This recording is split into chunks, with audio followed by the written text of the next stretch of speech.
నాకు చాలామంది personal appointment తీసుకొని 1-to-1 కౌన్సిలింగ్ తీసుకుంటూ ఉంటారు. వాళ్ళలో సగానికి సగం మంది చెప్పేటటువంటి ఇది ఏంటంటే, మేము ఎప్పటినుంచో లా ఆఫ్ అట్రాక్షన్, హోప్ నోపున్ అవన్నీ ప్రాక్టీస్ చేస్తున్నామండి. మాకు రిజల్ట్ సరిగ్గా రావట్లేదు. అప్పుడెప్పుడో వచ్చినట్టే ఉంది కానీ తర్వాత పూర్తిగా మానేసింది. ఏంటి కారణం? ఏం చేయాలి ఇప్పుడు? అసలు ఏది పవర్ఫుల్? కొంతమందికైతే ఆ వీడియోస్ చూసి 369 అని, కొంతమంది 369, 555, లేకుంటే వాటర్ గ్లాసు, సాల్ట్ వాటరు, ఇలా ఏదంటే దీనికంటే అది పవర్ఫుల్, దానికంటే ఇది పవర్ఫుల్, ఏది పవర్ఫుల్ అనే ఒక కన్ఫ్యూజన్లో కూడా వెళ్ళిపోతున్నారు. అన్నిటికంటే పవర్ఫుల్ ఏదంటే మన మనసే అన్నిటికంటే పవర్ఫుల్. ముందు దాన్ని అర్థం చేసుకోవాలి. ఈ సబ్కాన్షియస్ మైండ్ ఎలా పనిచేస్తుంది, దాని లోపలికి ఎటువంటి ఆలోచనల్ని, ఎటువంటి బిలీఫ్ సిస్టమ్ని, ఎటువంటి ప్రోగ్రామ్స్ని మనం ఇన్స్టాల్ చేసాం, అది చూడాలి. తప్పిస్తే మనం సాల్ట్ వాటర్లో చేసాము, ఇంకో దాంట్లో చేసాము, ఇవన్నీ కూడా ఎటువంటి అంటే దానివల్ల ఏంటంటే మనకు కొంత ఫీల్ యాడ్ అవుతుంది. దానికి ఉన్న వైబ్రేషన్ దానికి ఉంటుంది. నంబర్ వైబ్రేషన్ లేదని మనం చెప్పలేం. ప్రతి దానికి దేశము, కాలము ఉంటుంది కదా, దానికి ప్రభావం ఉంటుంది. ఏకాదశి రోజు చేసేదానికి, పౌర్ణమి రోజు చేసేదానికి, లేకుంటే అమావాస్య రోజు చేసేదానికి ఆ తేడాలు అయితే ఉంటాయి. టైం ద్వారా మనకు, లేకుంటే వస్తువు ద్వారా మనకు ఆ ఫలితాన్ని అయితే మనం పొందుతాం. ఇక్కడ ఉన్నటువంటి పరిసరాలను క్లీన్ చేసుకోవడానికి, ఎనర్జీ లెవెల్లో క్లీన్ చేయాలంటే మనకు మిరపకాయో, లేకుంటే నిమ్మకాయో, లేకుంటే ఉప్పు, లేకుంటే నల్ల ఉప్పు, ఇవన్నీ కూడా పనిచేస్తాయి. వాటి యొక్క రోల్ని మనం కాదనలేం.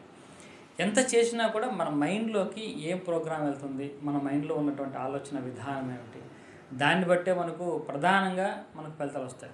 కాబట్టి వీళ్ళందరూ కూడా నన్ను అడిగేది ఏంటంటే, ఏంటంటే మాకు రావట్లేదు, ఏంటి పరిస్థితి అని అడుగుతున్నారు.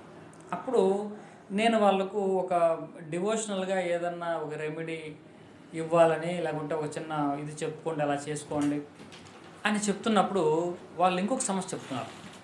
మేము లా ఆఫ్ అట్రాక్షన్ రాకముందు మేము బాగా పూజలు చేసేవాళ్ళం, భగవంతుణ్ణి నేను ఆరాధించేవాళ్ళం, విశ్వాసం ఉండేది. అంటే ఇప్పుడు లా ఆఫ్ అట్రాక్షన్ వచ్చిన తర్వాత నేను పూజలు చేయడం మానేశాను. ఎందుకు అంటే నేనే దేవుడి, కొత్తగా దేవుడు ఏంటి, నేను కొంతమంది అయితే లా ఆఫ్ అట్రాక్షన్ చేసే వాళ్ళు పూజలు చేయకండి అని కూడా చెప్పేస్తున్నారు. వాళ్ళ క్లాసులకు అటెండ్ అయ్యాం, మేము పూజలు చేయడం మానేశాము అని వాళ్ళు చెప్తున్నారు. మాకు అది భక్తి కూడా ఏం లేదు అని అంటున్నారు. ఇక్కడ మనం గమనించాల్సిన విషయం ఏంటంటే, ఎందుకు భగవంతుడిని వదిలేశారు మీరు అంటే ఏం చెప్తున్నారు? మనమే భగవంతుడు కదండి, ఆ శక్తి మనలోనే ఉంది కాబట్టి మనం కొత్తగా ఆరాధించేది ఏమిటి అని అంటున్నారు. ఇప్పుడు వాళ్ళది అక్కడ నేను 1-to-1లో కూడా వాళ్ళకి ప్రశ్నిస్తూ ఉంటాను.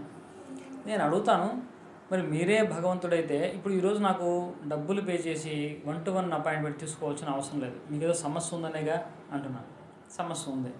మరి మీరే భగవంతుడి యొక్క స్థాయిలో ఉన్నప్పుడు మీరు అపాయింట్మెంట్ తీసుకొని నాలాంటి వాళ్ళని సంప్రదించాల్సిన అవసరం ఏముంది? మీరే సాల్వ్ చేసుకోవచ్చు కదా అంటే సాల్వ్ చేసుకోలేని స్థితిలో వాళ్ళు ఉన్నారు. అంటే ఓవైపు భగవంతుడి యొక్క స్థితిలో మనం ఉన్నాము అని అనుకుంటూ, భగవంతుడు మనలాగా ఒక ఇన్కంప్లీట్గా ఒక సమస్యలతో ఉంటాడా? భగవంతుడు ఎప్పుడు కూడా కంప్లీట్గా ఉంటాడు, పూర్ణ స్వరూపంగా ఉంటాడు. ఆయనకి ఎటువంటి కోరిక ఉండదు, కష్టం ఉండదు, సమస్య ఉండదు. ఎక్కడున్నా అలాగే ఉంటాడు, సంపూర్ణంగా ఉంటాడు. మరి ఆ తత్వాన్ని మనం ఎంతవరకు తీసుకున్నాం? ఆ తత్వం తీసుకోకనే మనము ఆ స్థాయిలో ఉన్నాము అని భావించుకుంటూ దాన్ని వదిలేసాం. ఇది అసలు ఒక ప్రాపర్ డైరెక్షన్ లేకుండా మనం ఇప్పుడు 1వ తరగతి, 2వ తరగతి, 3వ తరగతి, 4వ తరగతి ఇలా ఒక ఆర్డర్లో మనం ఎదగాలి. తప్పిస్తే ఎవరో ఏదో చెప్పారు ఇవన్నీ waste and 10th class exam pass అయిపోతే తర్వాత డైరెక్ట్గా ఇంటర్మీడియట్కి వెళ్ళిపోవచ్చు, 10th క్లాస్ వరకు ఈ సర్టిఫికేట్ కూడా అవసరం లేదు అని చెప్పారు కాబట్టి స్కూల్ మానేసి డైరెక్ట్గా 10th క్లాస్కి వచ్చి కూర్చుంటే వాడు ఏం చేసి 10th క్లాసు పాస్ అవ్వలేడు, ఏం అవ్వలేదు, ఏమీ చేయలేడు. అలా అయిపోయింది చాలామంది పరిస్థితి. కాబట్టి చెప్పేది ఏంటంటే వాటిని నెగ్లెక్ట్ చేయకండి. సరే మీ భాషలోనే చెప్తాను వినండి. ఇప్పుడు ఈ లా ఆఫ్ అట్రాక్షన్ చేసేవాళ్ళు గ్రాటిట్యూడ్ని అయితే గట్టిగా పట్టుకున్నారు కదా. Gratitude is the heart of law of attraction నమ్ముతున్నారు కదా మీరు అందరూ కూడా. కృతజ్ఞత అనేది కంపల్సరీ ఉండాలని నమ్ముతున్నారు కదా. ఈ కృతజ్ఞత ప్రపంచానికి మొత్తానికి మీరు చూపిస్తున్నారు. పక్కన ఉన్నటువంటి వ్యక్తికి, కుక్కలకి, పిల్లులకి, ఆవులకి, పశువులకి, ఈ చెట్లకి అన్నిటికీ కూడా కృతజ్ఞత చూపిస్తున్నారు. వీటన్నిటికీ ప్రకృతి, యూనివర్స్ అనుకోండి, యూనివర్స్ కూడా కృతజ్ఞత భావంగా మీరున్నారు. వీటన్నిటికీ మూలం ఎవరు? మనం తయారు చేసామా? ఈ భూమి మనం పుట్టక ముందు నుంచి ఉంది కదా, ఈ గాలి మనం పుట్టక ముందు నుంచి ఉంది కదా, ఈ నీళ్ళన్నీ కూడా మనం తయారు చేస్తున్నాము, ఇవన్నీ మనకు అందుబాటులో ఉంది కదా. సరే భగవంతుడు, లేకపోతే మీరు ఏ భాషను అనుకోండి, యూనివర్స్ ఇంకోటో, యూనివర్స్ ఇవన్నీ మనకి ఇచ్చింది కదా. యూనివర్స్ కృతజ్ఞతగా ఉండాలి, తప్పేంటి ఇక్కడ? అంటే భక్తి లేకుంటే పూజ అనేది ఏమిటి? కృతజ్ఞతనే పెంచుతుంది. ఏది? భగవంతుడికి కృతజ్ఞత, అదే నీ భక్తి. అంటే ఎన్ని ఇచ్చావు, నాకు ఈ యొక్క శరీరాన్ని ఇచ్చావు, ఈ ఇంద్రియాలను అనుభవించేటటువంటి ఈ విషయాలని బయట ఇచ్చావు, ఇంద్రియాలు నాకు ఇచ్చావు, నేను అద్భుతంగా ఆస్వాదిస్తున్నాను. మంచి పువ్వులను సృష్టించావు, మంచి సువాసన ఉన్నటువంటి పువ్వులని నాకు ఇచ్చావు, నేను తయారు చేయలే, కానీ ఆ గంధాన్ని ఆ యొక్క సువాసనని తీసుకునేటటువంటి ఆహ్లాదించేటువంటి గుణం ఇక నాకు శక్తి నాకు ఇచ్చావు. ఇది కదా మన కృతజ్ఞతకు. మంచి రుచికరమైనటువంటి పళ్ళు ఇచ్చావు, ఆ రుచిని ఆస్వాదించే నాలుకకి ఆ శక్తిని నాకు నాలుక ఇచ్చావు. ఇది మన కృతజ్ఞతకు మూలం. ఇంత కృతజ్ఞత మనం ప్రాక్టీస్ చేస్తూ మనకు చుట్టూ ఉన్నటువంటి సమాజానికి మొత్తం కూడా కృతజ్ఞత ఫీల్ అవుతూ భగవంతుడి విషయంలో కృతజ్ఞత ఫీల్ అవ్వడానికి వచ్చినటువంటి ఆటంకం ఏంటి, అభ్యంతరం ఏంటో నాకు అర్థంగా ఉంటుంది.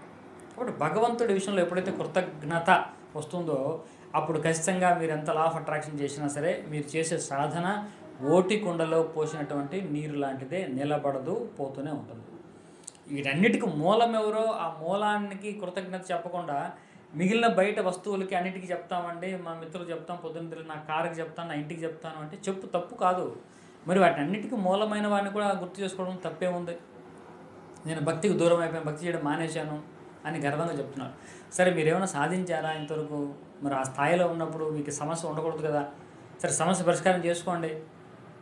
కాబట్టి తెలిసి తెలియక ఎవరో ఏదో చెప్పారని మనం ఒక భక్తికి దూరం అయిపోవడం. భక్తిలో ఒక అద్భుతమైనటువంటి ఒక విషయం ఉంటుంది. మీరు ఎంత లా ఆఫ్ అట్రాక్షన్ చేయండి, ఓపెన్ చేయండి, ఒక భక్తి ఒక శరణాగతి ఉన్నప్పుడు ఆ వచ్చే ఫీలు, ఆ కాన్ఫిడెన్సు, ట్రస్ట్ చాలా అద్భుతంగా ఉంటుంది. అల్టిమేట్గా మన మైండ్ తీసుకోవాలి కదా ట్రస్ట్, ఆ విశ్వాసం. మీకు ఈ యూనివర్స్ కృతజ్ఞతగా ఉన్నట్టు ఒక పార్ట్ ఉండదు, ఒక ఇది ఉండదు.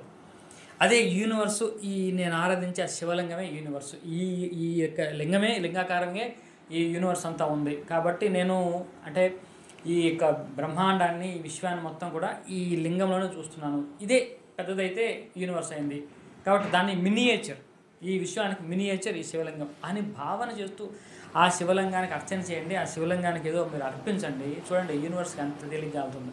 అంటే ఈ ఫీల్ ఉన్నప్పుడు యూనివర్స్కి కమిట్ అవ్వడం, యూనివర్స్కి సేవ చేయడం మనకు చాలా తేలిక అవుతుంది.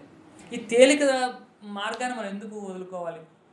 ఇవన్నీ పక్కన పెట్టి శివలింగం లేదు, ఏం లేదు, ఇంకోటి లేదు, యూనివర్స్, ఐ లవ్ యూనివర్స్ అంటే ఒక జడ పదార్థంగా, ఒక కేర్ ఆఫ్ అడ్రస్ లేని విధంగా ఉంటుంది మన యొక్క అటాచ్మెంట్. ఒక కృతజ్ఞత కూడా లోపిస్తుంది. దాన్ని ఒక రూపంలో తీసుకొచ్చి పెట్టుకున్నప్పుడు మనకు చాలా ఈజీగా ఉంటుంది. కాబట్టి లా ఆఫ్ అట్రాక్షన్ చేస్తున్నాం కాబట్టి మనం భక్తిలో ఉండకూడదు, భగవంతుని నమస్కరించకూడదు, పూజ గదికి మేకులు కొట్టేయాలి, ఇటువంటివి ఏం పెట్టుకోకండి.